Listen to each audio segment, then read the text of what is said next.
자, 증상 없어도 필수 골다공증 검사에 대해서 수업 들어보죠.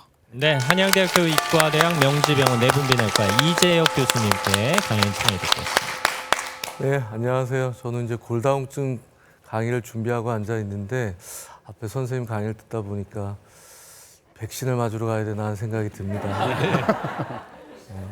지금 꼭 당장 이 세 가지가 가장 중요한 키워드였던 것 같아요. 그만큼 골다공증도 중요한데 골다공증 혹시 어머님들 뼈 부러져 보신 분들이 계신가요? 네. 너무 아프잖아요, 그렇죠?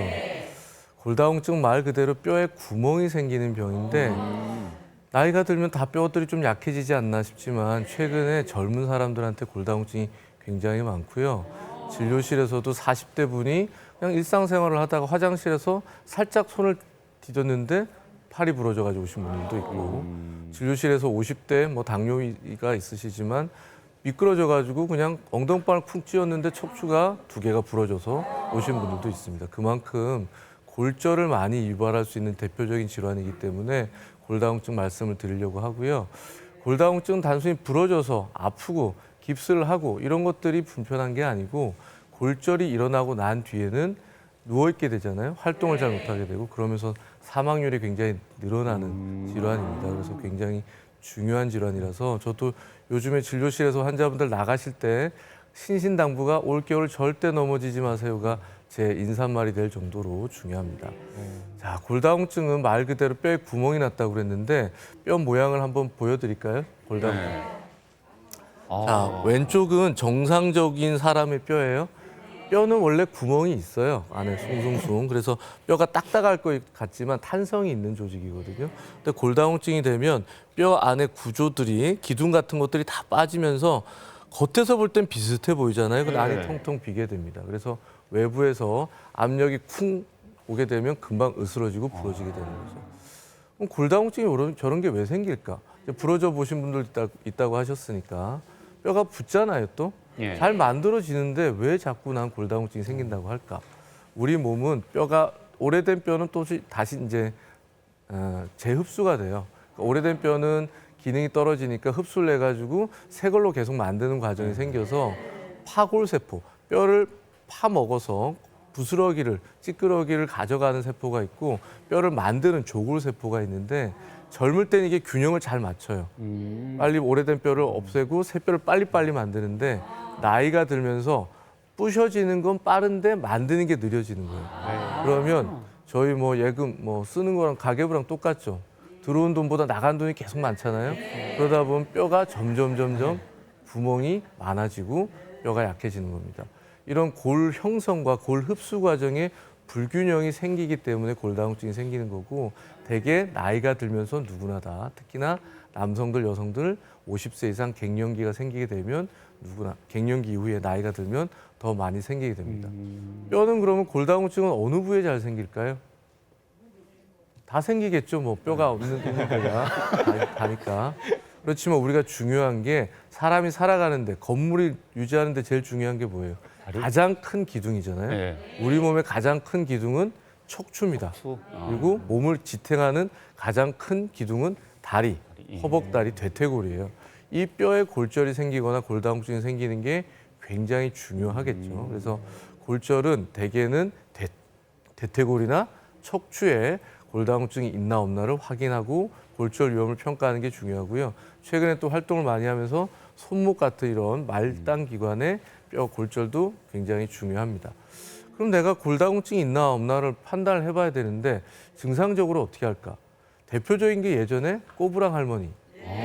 꼬부랑 할머니들은 대부분 다 척추에 골다공증성 골절이 있어서 뼈가 앞으로 이렇게 구부러진 거예요. 뼈가 이렇게 예쁘게 짜부라들면 좋은데 할머니들이 이제 일을 많이 하시니까 뼈가 세모나게 짜부라드는 거예요. 뼈가 앞으로 가고 옆으로 짜부라들면 옆으로 허리가 핍니다.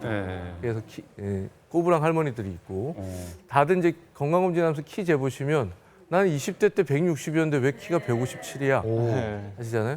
뼈도 아까 말씀드렸지만 무기질이 차 있어야 되는데 무기질이 줄면서 뼈 높이가 낮아져요. 그래서 점점점 뼈가 비어지면 키도 점점 줄게 된다. 그래서 나 왜 이렇게 키가 많이 줄었지? 친구는 1cm 줄었는데 왜 난 3cm나 줄었지? 그러면 골다공증에 대한 확인을 해보셔야 돼요. 그래서 뼈는 척추와 대퇴골이 가장 중요하기 때문에 이 부분에 대한 검사들을 진행하는 게 중요한데 엑스레이만 찍어가지고 뼈가 아까도 보여드렸지만 겉모습은 비슷하잖아요. 엑스레이만 찍어서는 알 수가 없어요. 그래서 골다공증은 골 밀도란 걸 재야 되는데 제일 좋은 건 뼈를 들여다보는 겁니다, 직접. 근데 그렇게 할 수가 없잖아요. 그러면 엑스레이 촬영 방법 중에서 뼈 안에 있는 구조를 밀도를 재는 방법들이 있어요. 그런 골밀도 검사를 해보셔야 되고 여러 가지 방법들이 있어요. 검진에서 발 뒤꿈치로 재는 초음파로 재는 검사도 있고 CT를 이용해서 척추나 대퇴골 재는 방법도 있고 누워서 재보신 분들 어머니들 많으실 텐데 누워서 재면 허리하고 대퇴골을 찍는 덱사라는 골밀도 검사 방법이 있어요. 이런 검사들을 통해 가지고 내가 검진을 해봐야 됩니다. 그럼 누가 여기 있는 분들 다 검진을 해야 되느냐? 전 꼭 건강하시잖아요. 다 하실 필요는 없는데 저희가 그렇게 젊지는 않은데도 괜찮을까요? 제 눈에는 젊어 보입니다. 그래서 검사를 해야 되는 사람들이 있어요. 이분들은 증상이 없더라도 증상에 대해서 말씀드리면 골다공증은 증상이 뭔가 이렇게 물어보신 분들 많거든요. 무증상이에요. 아프지가 않아요. 제가 골다공증 얘기를 막 하면 환자분들이 이제 하나둘씩 얘기합니다. 거 봐요. 제 무릎이 그렇게 아팠다니까요. 아무 상관이 없습니다. 허리가 아팠다니까요. 골다공증과 상관이 없습니다. 그래요? 말씀을 드립니다. 골다공증은 증상이 없어요. 그래서 해야 될 사람들이 검사를 해야 되는데 제일 중요한 거는 나이가 드는 과정이니까 여성들은 65세, 남성들은 70세가 넘어가면 꼭 골다공증 검사를 해보시고요. 만병의 원인이죠. 흡연과 음주, 과음을 하거나 흡연을 하신 분들도 골다공증이 많이 생깁니다. 골다공증도 가족력이 있어요. 그래요. 그래서 부모님들이 골절이 있었다, 척추 골절이나 대퇴골 골절이 있었다. 그럼 나도 부러질 위험이 높아집니다. 그렇기 때문에 가족력이 있는 분들, 부모님이 골다공증 있는 분들도 꼭 골다공증 검사를 해보시고요. 여기는 안 계신 것 같은데 저체중이 있으신 분들, 체중이 너무 적은 분들, 그럼 특히나 여성들은 30대, 20대 후반이 가장 뼈가 많이 만들어질 피크거든요. 남성들은 20대 초반. 이 시기에 너무 날씬한 분들이 있어요. 요즘 젊은 친구들 보면 20대 친구들 몸무게 40kg, 45kg 이렇잖아요. 뼈가 만들어지질 않아요. 그런데 피크까지 오면 나이가 들면서 서서히 같은 속도로 나빠지기 때문에 저체중으로 젊은 시절 보냈던 분들은 골다공증에 취약할 수 있고요. 나이가 들면서도 체중이 적게 계속 가져갔던 분들은 기둥이 굵을 필요가 없잖아요. 몸이 가늘면. 그렇기 때문에 골다공증이 많이 생깁니다. 또한 자연 폐경이 너무 일찍 됐다. 뼈 나이는 폐경 전후로 나뉘기 때문에 폐경이 일찍 되면 나는 그만큼 뼈 나이는 빨리 먹는구나 생각하시면 되거든요. 그래서 수술로 인해서나 또 자연 폐경이 50세, 자연적인 폐경이 된 나이가 50세니까 조기 폐경이 되는 경우는 꼭 검사를 해보시길 원합니다. 제가 사진 하나 보여드릴 텐데요. 골밀도 검사를 했을 때 제 환자분 사진인데 여기 허리뼈를 이렇게 찍어가지고 골밀도가 저 T스코어런 걸 가지고 숫자를 분석을 합니다. 마이너스 1.0까지가 정상이고 마이너스 2.5부터 골다공증이라고 할 수 있어요. 이분은 벌써 허리뼈 모양이 조금 삐뚤하잖아요. 그렇네요. 두 번째 척추뼈가 부러져 있어요. 그렇기 때문에 골절이 생겨서 두 번째는 해석이 안 되기 때문에 수치가 나오지 않습니다. 마이너스 3.1 미만이면 아주 중증 골다공증에 해당하거든요. 그래서 골절이 이미 생겼고 치료를 해야 되는 분이에요. 저 정도면 통증을 느끼시지 않을까요? 부러지기 전에는 몰라요. 모르기 때문에 이분도 그래서 이분은 이제 골절이 생겨가지고 병원에 와서 검사를 해봤더니 이렇게 심했던 거예요. 이제 치료를 시작하셔야 되겠죠. 그래서 골다공증 치료도 최근에 여러 가지 치료제들이 많이 나와 있습니다. 먹는 약으로 일주일에 한 번씩 먹거나 한 달에 한 번씩 매일 먹는 것도 있고요. 주사 제형은 최근에 골다공증 이제 오랫동안 해야 되기 때문에 6개월에 한 번, 1년에 한 번 맞는 주사들도 출시가 되어 있기 때문에 치료를 적극적으로 임하셔야 돼요. 그런데 골다공증은 더 중요한 건 예방입니다. 이미 부러지고 알면 무슨 소용이 있겠어요. 안 부러지려고 치료하는 병이고 관리하는 병인데 그렇기 때문에 예방을 해야 되는데 가장 중요한 건 위험인자를 없애는 거야. 아까 1번이 위험인자 중에 하나가 뭐라고 그랬나요? 흡연하고 과음이라고 그랬습니다. 음주가 과다하거나 흡연이 많은 분들은 꼭 금연 금주를 하셔야 되고요. 뼈를 만드는 재료는 칼슘이에요. 칼슘을 충분히 섭취를 하도록 해야 되고 하루 칼슘 권장량이 1000mg 정도인데 알약을 계속 드시려는 분이 있는데 좋은 음식을 기준으로 한 칼슘 섭취를 우선 권장을 해드려요. 그래서 환자분들한테 늘 말씀드리지만 맛있는 음식을 두고 왜 자꾸 약을 먹으려고 하냐 말씀드립니다. 음식을 부지런히 찾아서 칼슘을 많이 드시길 권장드리고 칼슘은 먹는다고 다 흡수가 되지 않아요. 비타민 D가 있어야 흡수가 되거든요. 그래서 우리 몸에 충분한 비타민 D를 공급해야 됩니다. 피부에서 만든다는 얘기를 많이 하니까 산책을 엄청 많이 하세요. 모자 쓰고 마스크 쓰고 요즘에는 뭐 붙이는 것도 붙이고 옷 다 입고 그렇게 나가시면 피부에서 만들 수가 없어요.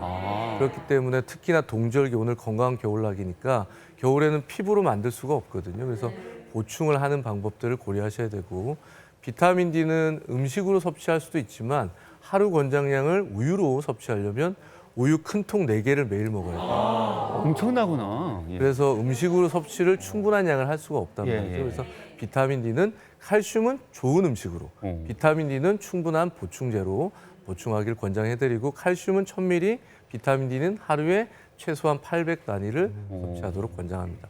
또한 좋지 않은 게 커피나 탄산음료 같은 것들이 뼈에 굉장히 좋지 않기 때문에 커피를 너무 과용하신 분들 꼭 주의하시길 권장하고요.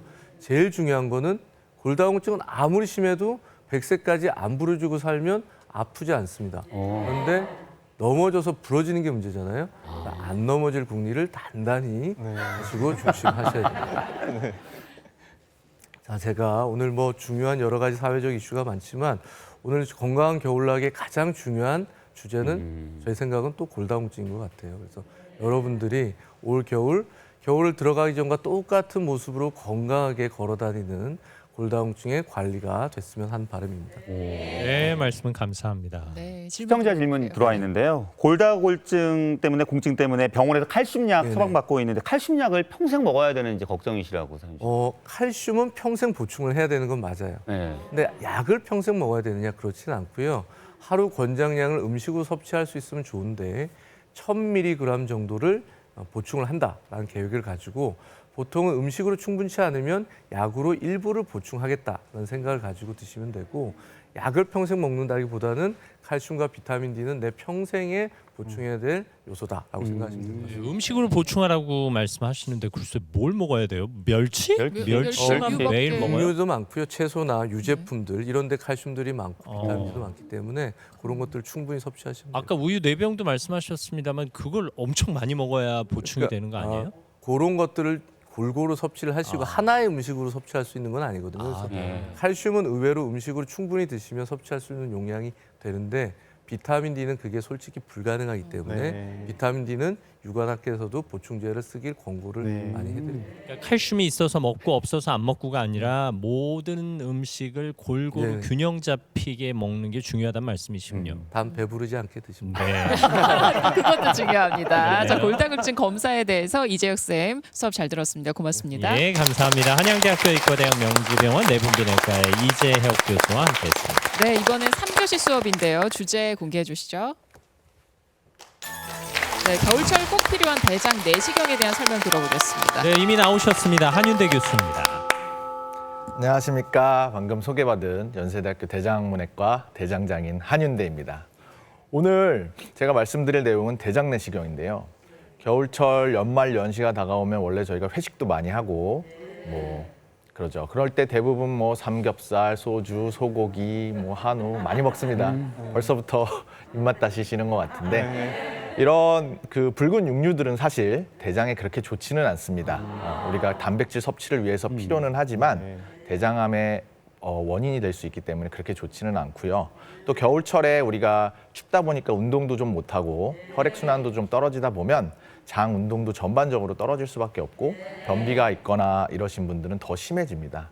그래서 겨울철이 되면 항상 이렇게 대장, 이런 장들의 질환에 대해서 더 고민을 해야 되는데 그렇기 때문에 우리가 건강검진 이런 거 할 때 대장 내시경을 종종 사실 많이들 하고 계시죠. 그래서 오늘 제가 대장 내시경에 대해서 건강검진에서 이 역할에 대해서 한번 말씀을 드려보도록 하겠습니다. 저기 사진을 보시면 대장 내시경은 길게 생긴 내시경 입구에 카메라를 장착한 채로 항문으로 들어가서 직장 그리고 쭉 전반적인 결장을 돌아서 저 소장의 끝부분까지도 관찰할 수 있는 그런 검사인데요. 안에 집어넣고 정확한 그 점막들을 확인하기 위해서 안에 공기를 집어넣고 부풀려서 확인을 하게 됩니다.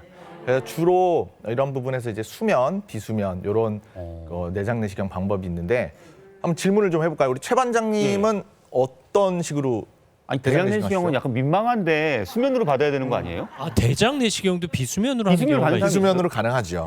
비수면 가능한데 이제 통증이 있고 내가 방금 말씀하신 것처럼 좀 부끄럽고 네. 해서 수면으로 하시는 경우들이 왕왕 있는데요. 사실 비수면으로 하더라도 어느 정도 숙련된 전문의가 진행을 하고 제일 중요한 부분은 사실 이건데 내 그 장 상태에 따라서 장 상태라고 하면 장의 길이도 있고요. 이전에 수술을 받으신 분들은 장 유착이 생기는 경우가 있습니다. 그런 경우는 내시경이 들어가기가 좀 어렵기 때문에 그런 경우는 좀 어렵고 통증이 좀 생길 수 있지만 사실은 원활하게 잘 끝나면 비수면으로 하더라도 통증이 없을 수 있습니다. 아니 저는 위내시경은 비수면으로 해요. 뭐 한 2, 3분 트림만 참으면 그리고 그것도 신기해요. 위내시경 검사 끝나고 바로 화면을 보면서 선생님이 설명해 주셔서 아주 유리한 점이 있는데 이게 이렇게 꾸불꾸불한 대장을 비수면으로 하면 이 꾸불꾸불한 길을 돌 때마다 그야말로 깜짝깜짝 놀래야 되는 수준의 통증이 오는 왜 자꾸 상상하게 만드세요? 하신 거 아니에요? 네, 그래서 조금 힘들 수는 있고요. 공기가 들어가다 보면 이게 근처에 다른 장기나 이런 데를 누르고 보갑이 좀 올라가는 느낌이 생겨서 불편하실 수는 있습니다만 아주 오래 걸리지 않고 원활하게 잘 들어가는 경우는 크게 힘들지는 않습니다. 의사 선생님 말을 어디까지 믿어야 되는지 그러니까 너무 수월하게 말씀하셔가지고. 물론 그래도 항상 우리가 걱정이 있으면 수면으로 하시는 게 안전할 수도 있지만 편하실 수 있지만 대신 이제 수면의 단점은 저희가 완전히 깨는 데까지 짧게는 네. 한 1시간 반에서 2시간 조금 넉넉 잡아서는 3시간 정도 안정을 취하시고 그 본인의 일상생활로 돌아가셔야 된다는 게 단점이라면 단점이라고 할 수 있죠. 수면으로 하면 예약도 되게 길어져 갖고 좀 거의 기다려야 돼요, 만약에. 그리고 아까 말씀하신 것처럼 바로 그 자리에서 설명을 드릴 수는 없죠. 네. 그렇죠. 네네. 네. 그런 부분들은 조금 단점일 수는 있겠습니다. 그럼에도 불구하고 어쨌든 통증을 조절하고 이럴 수 있음에도 불구하고 우리가 대장 내시경을 잘 안 하시려고 합니다. 위내시경은 하시는데 대장 내시경은 잘 안 하려고 하는 이유는 뭐 다들 아시겠지만 사전 준비 과정이 좀 어렵고 복잡해서 그렇습니다. 막 거의 일주일 전부터 식사도 좀 조절을 하라고 이야기를 하고 하루 전날은 뭐 흰죽에 이렇게 먹으라고 하고 결정적으로 이 장을 비우기 위해 먹어야 되는 약들 때문에 화장실을 들락날락 거리는 것도 힘들고 그 약 때문에 먹는 것도 힘들고 이런 부분들이 대장 내시경을 좀 안 하고 싶어 하시게 되는 이유가 되죠. 그렇지만 대장 내시경을 하지 않게 되면 결국은 아까 처음에 말씀드린 안 좋은 대장 질환들, 그리고 최악의 경우는 대장암 같은 경우들이 생길 수 있기 때문에 반드시 그럼에도 불구하고 하셔야 됩니다. 대장 내시경을 하게 되면 우리가 점막을 관찰하게 되는데 거기서 이제 다양한 질환들을 관찰할 수가 있습니다. 뭐 크게는 당연히 대장암을 발견할 수 있고요. 대장에 이제 일부가 이제 길이 움푹 패인 것처럼 약한 부분이 밖으로 튀어나와 있는 개실이라는 게 있고요. 그다음에 이제 장 점막이 굉장히 염증으로 가득 차 있는 염증성 장질환이란 부분들이 있습니다. 이거는 이렇게 말씀드리면 조금 어려워하실 수도 있지만 배쳇병, 크론병이라는 이름을 들어보셨을 텐데 그런 병들에 해당하는 것도 대장 내시경을 통해서 관찰할 수 있고요. 그 외에 이제 나중에 말씀드리겠지만 가족성 선종성 용종증이라든지 기타 다양한 질환들을 확인할 수가 있습니다. 먼저 용종을 좀 보시면 우리가 혹을 뗐다라고 얘기할 때 크게는 두 가지가 있습니다. 하나는 과증식성 용종이라는 게 있고 하나는 선종이라는 게 있습니다. 두 가지가 이제 대부분인데 과증식성 용종의 경우는 암으로 발전할 확률이 극히 낮은 걸로 되어 있습니다. 다만 선종 같은 경우는 계속 두면 언젠가 암으로 발전할 가능성이 높기 때문에 반드시 제거를 해줘야 합니다.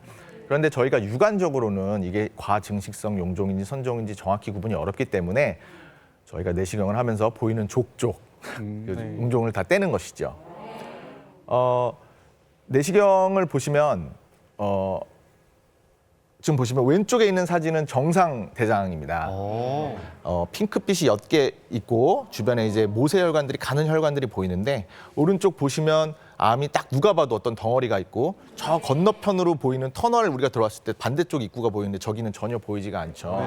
그러다 보면 이게 우리가 항문에서 들어가서 관찰한 거기 때문에 변이 나오는 게 이제 막히거나 문제가 될 수 있습니다. 또한 다음 사진 보여주시면 저렇게 조그마한 용종은 한번 들어가서 뗄 수가 있는데 오른쪽 사진처럼 가족성, 성정성 용종증은 적게는 수십 개, 수백 개에서 많게는 수천 개의 용종이 있기 때문에 직접 떼낼 수가 없습니다. 그래서 저런 경우는 어쩔 수 없이 수술로 대장을 전부 절제해내야 되는데요. 이게 유전적 질환이다 보니까 10대 중후반부터 벌써 저렇게 돼 있고 저런 분들은 저걸 두게 되면 30대 후반에는 대장암으로 발전을 하는 경우가 생기기 때문에 조기에 제거를 해야 되고 저런 경우는 누가 봐도 내시경을 들여다보는 순간 이분은 이런 병이다고 알게 되기 때문에 10대 젊은 친구들이 빈혈이 있거나 변에서 피가 막 나고 이러면은 그 어린 나이에도 대장 내시경을 해봐야 될 수 있습니다. 특히 또 가족 중에 대장암으로 돌아가신 분들이 젊을 때 40대, 이럴 때 50대 전에 대장암으로 돌아가신 분이 있다면 더더군다나 신경을 쓰셔야 할 것 같습니다. 대장 내시경은 일반적으로 현재는 저희가 그 국가건강검진으로는 50세 이상부터 분변 자멸 검사라 해서 대장암을 선별하는 검사를 시작하고 있지만 미국도 그렇고 작년부터 45세로 나이를 낮췄습니다. 저희도 이제 낮추려고 준비를 하고 있고요. 왜냐하면 그만큼 젊은 사람의 대장암이 많이 늘어나기 때문입니다. 그래서 용종을 대장 내시경을 했는데 용종이 없거나 그러면 사실 5년에서 10년 사이에 한 번 더 해도 상관은 없는데 한 5개 미만으로 관찰됐을 경우는 짧게는 2, 3년 혹은 5년 사이에 한 번 더 하기를 권장을 하고요.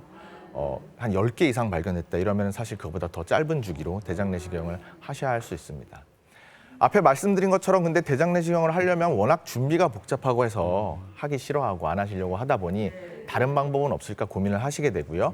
또한 이렇게 연세가 많으셔서 거동이 불편하신 분들은 이렇게 설사하러 왔다 갔다 하시기도 어렵고 약 먹는 것도 힘들어서 다른 대체 방법을 많이 찾습니다. 사실은 대장 내시경이 가장 좋지만 현재 우리 국가검진에서도 분변 자멸 반응이라는 검사를 시행하고 있는데요.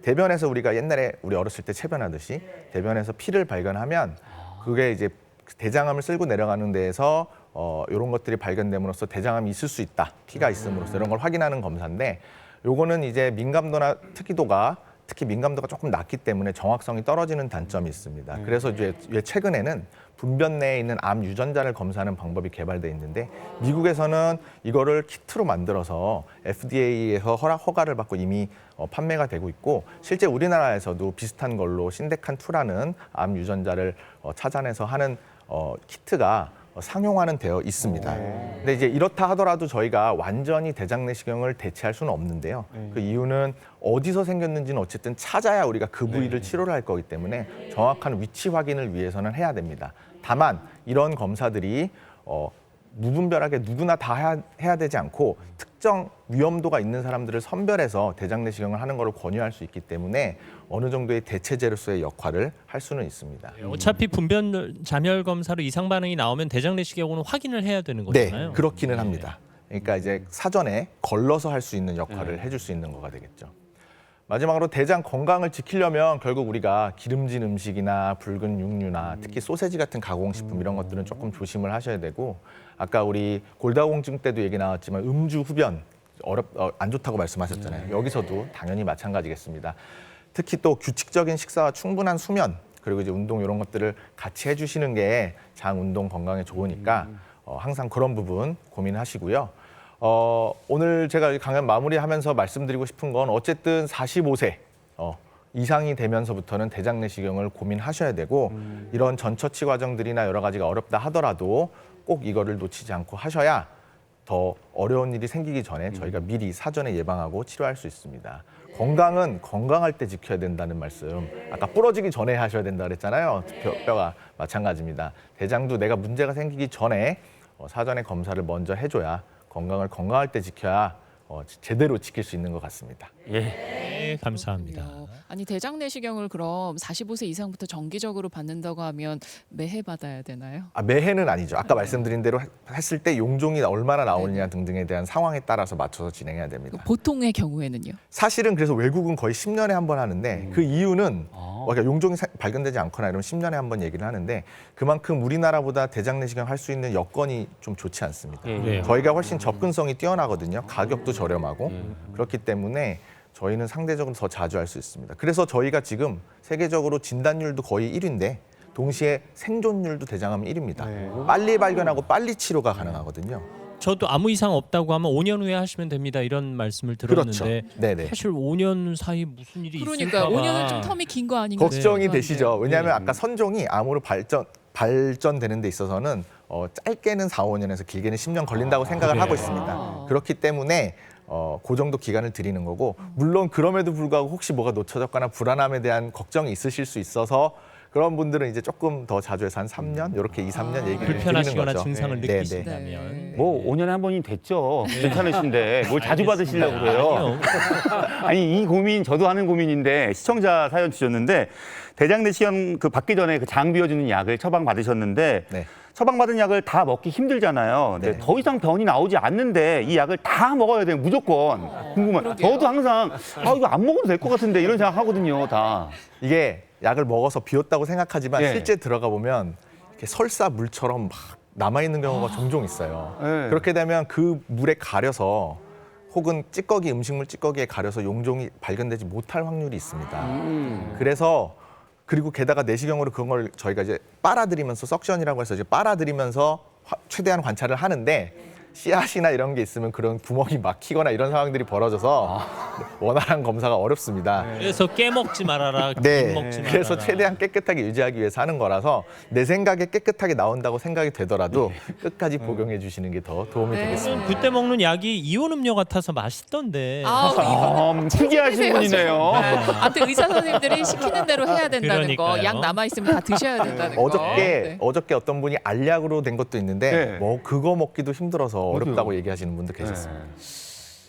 알겠습니다. 자, 이온 음료? 자, 이렇게 한윤대생과 함께 대장 내시경에 대한 설명 잘 아유, 들어봤습니다. 들을수록 대단하신 선생님입니다. 연세대학교 의과대학 세브란스병원 대장학문외과의 한윤대 교수와 함께했습니다. 네, 오늘의 마지막 수업이죠. 4교시 수업 주제 공개하겠습니다. 꼭 필요한 여성 검진 질 초음파에 대해서 알아보겠습니다. 이화여자대학교 의과대학 서울병원 산부인과의 주웅 교수입니다. 안녕하십니까. 이제 4교시 많이 기다렸는데요. 이제 제가 기다리다 보니까 앞에 세 분 교수님들 강의를 듣다 보니 제가 또 이 다학제적으로 정리를 좀 해드려야 되겠다 하는 생각이 들었습니다. 먼저 1교시 때 들은 백신 있죠. 여성분들은 백신을 맞다 보면 그 이상 반응으로 출혈이 올 수 있거든요. 이상 반응, 그 이미 이제 정부에서도 이건 이상 반응이라고 이렇게 분류를 해놨습니다. 그 백신 후에 출혈, 그때 해야 되는 검사는 초음파 검사입니다. 네. 그다음에 두 번째 2교시 때 들은 골다공증, 폐경하고 연관이 있다고 하셨잖아요. 그 폐경인지 아닌지, 그리고 폐경기 관리를 하려면 호르몬 치료를 해야 되는데 호르몬 치료하기 전에 꼭 해야 될 검사, 초음파 검사. 예상이 되시죠? 네. 그리고 이제 3교시 때들은 대장 내시경.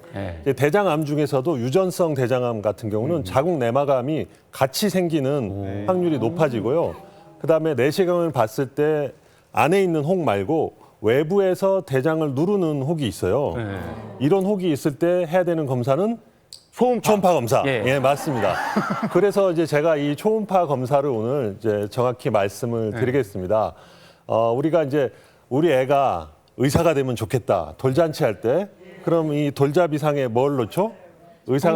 청진기를 놓죠. 근데 어떤 산부인과 의사분은 우리 애가 산부인과 의사가 되면 좋겠다. 그때는 청진기를 놓지 않고 초음파 이 기계 요거를 놓습니다. 이 정도로 이 초음파 검사는 산부인과 의사한테는 청진기와도 같은 그런 검사가 됩니다. 근데 초음파 검사가 이제 종류가 있어요. 병원에 가보시면 아시겠지만 배로 보는 배로 산모들, 아기를 보는 복부 초음파가 있고 오늘 집중적으로 말씀드릴 질 초음파가 있습니다. 대장 내시경과 이제 비슷하게 밑에 쪽에서 접근하는 질 초음파. 그리고 질 초음파를 못하는 청소년들, 아직 결혼 안 하신 분들은 이 초음파를 항문 쪽으로 내시경처럼 항문 초음파를 하게 되는데요. 오늘은 질 초음파 중점적으로 이제 말씀을 드리겠습니다. 이 초음파라는 것은요, 음파보다 진동수가 더 짧다 이런 뜻이고, 그래서 우리 귀에는 그 소리가 들리지 않습니다. 그렇지만 이 파동이 있는 것이죠. 파동이 있어서 파동을 보내서 뭔가에 부딪혀서 반사되면 그걸 가지고 감지하는 그런 시스템입니다.